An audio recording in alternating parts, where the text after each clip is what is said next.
Yeah, it's a big day out of Boeing. Right now, the company tells us it is not planning on furloughing or laying off any employees. For now, they're planning to send most of those employees to other locations across Puget Sound.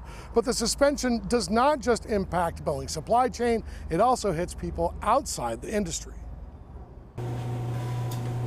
We are the only restaurant in this area. Kiet Lei owns a sub shop just south of the Boeing plant where the aerospace company makes the 737 MAX.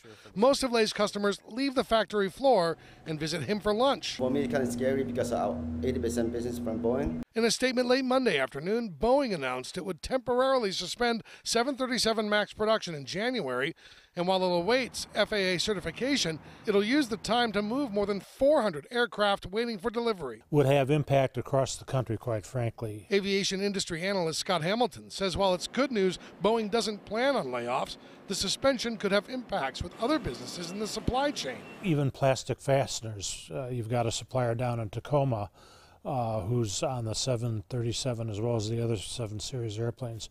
He'd be hit.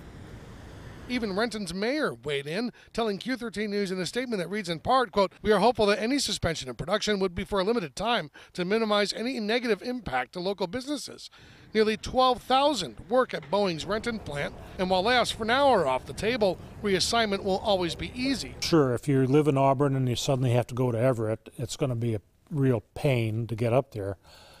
But that's better than being out of work. Meanwhile, Lei will continue striving to keep his sub shop afloat, even when most of his customers will soon be working far from his storefront. Try to stay, survive, we Grab only have 2 employees, so we try to everything to save money, keep running. So in a statement, Boeing tells us it believes that suspending production in January is the least disruptive option. Right now, the company admits it doesn't yet know when American or international regulators will again certify the MAX to fly again. We're live in Renton tonight. Steve Kiggins, Q13 News. All right, Steve.